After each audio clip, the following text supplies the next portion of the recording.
So 1 Corinthians 12 talks about spiritual gifts. Now, this is a very kind of taboo chapter that not many churches really talk about.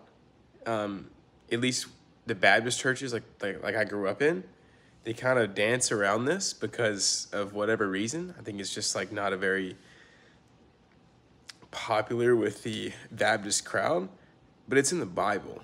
And if it's in the Bible, God intended us to know about it, and it's useful for teaching and for empowering others. So let's talk about 1 Corinthians 12. I preface this like I have no background in anything, guys. I'm just reading the Bible as a regular dude, trying to sort this out as well. So I want to share with you guys my thoughts.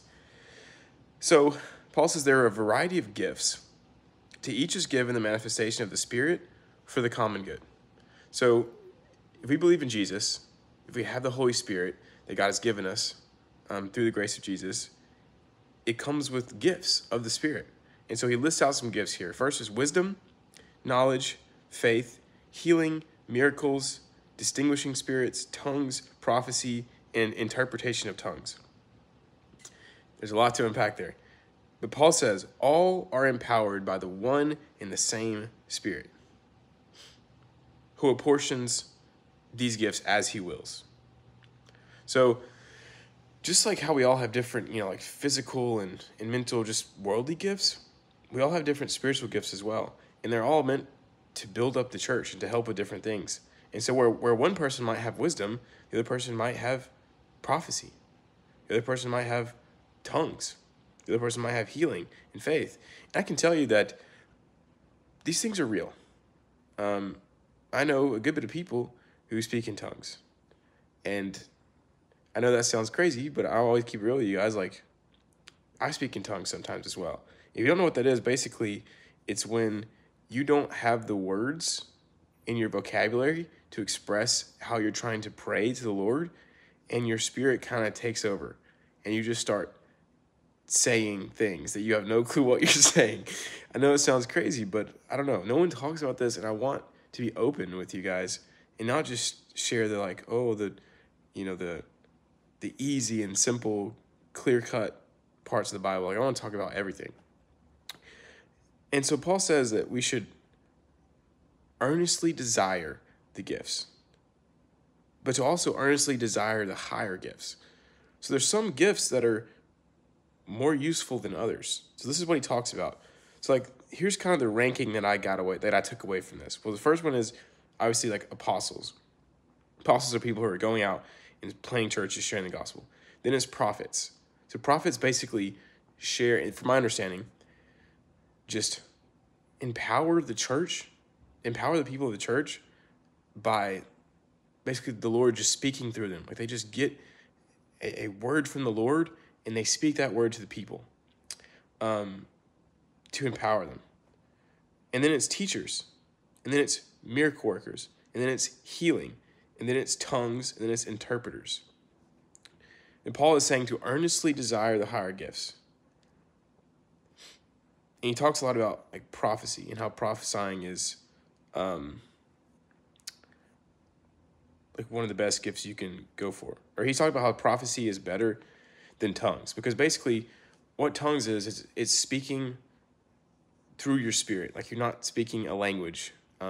You're just speaking through your spirit, and it just sounds like crazy. But basically your spirit is speaking through you, and you don't know what you're saying, but your spirit is just speaking. And the issue is that no one else can understand what you're saying unless there's an interpreter there who has the gift of being able to interpret tongues and tell people what it means. Therefore, prophecy is better for building up the church. Prophecy is being able to speak a word to the people or encourage someone with a word, and it builds up the church.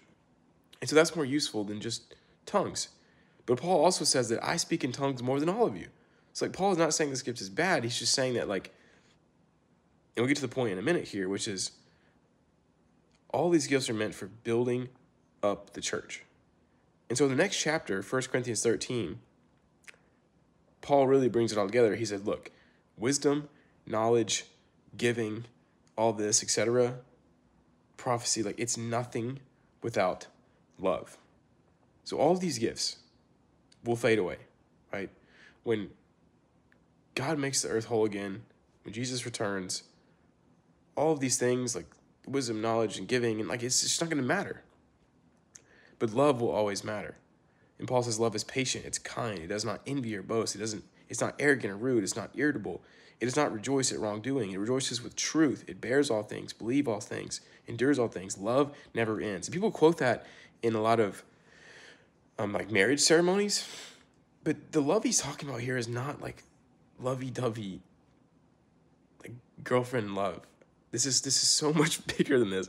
And I mean, I get why people use it, right? It sounds really, really nice and sounds really, American white marriage. But what he's saying is like love, like God is love, and serving others for no benefit of your own. Like just true love never ends. And he's saying, for now we see dimly, because like we're brokenness, we're in our broken, sinful bodies, but then we will see face to face. And the only things that'll be left are faith, hope, and love. But the greatest is love. It's like love is what will endure forever. So it's like, regardless of these gifts, like obviously he says, earnestly desire the gifts and then desire the higher gifts, but know that the only thing that matters is love. Like if you do all of these things, he's like, if you have faith, if you have wisdom, if you have like prophecy, healing, and you don't have love, you have nothing. So love is at the center of everything. So yeah, interesting passage. Let me know what you guys think. I wish this was talked about more. I know why it's not, because anyone who's not a believer, hasn't read the Bible, it sounds really like crazy and like woo-woo. But the spiritual world is real. It's realer than our physical world. Paul says later on in Corinthians, like, if you have a physical body, you have a spiritual body. There are two, like, it is part of it. And so, like, I don't know why we aren't talking about spiritual gifts more, especially encourage the people who have been given these spiritual gifts to use them for lifting up the church. Yeah. So Paul says to pursue love and earnestly desire the spiritual gifts, especially prophecy. Because tongues is speaking to God, prophecy is speaking to the people for their upbuilding, encouragement, and consolation. The one who prophesies builds up the church. Once again, it all comes back to love. It's like, what is the point of all this? Not to be like, oh, I can speak in tongues and I'm a spiritual wisdom and genius. It's like, no. That's building up yourself. Once again, it's all about building up the church.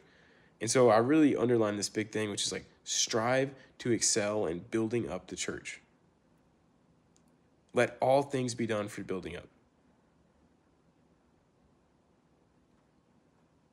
So, yeah, all things be done for building up the church. So, like, at the core of that is always love, right? Serving others. So, yeah, pretty cool.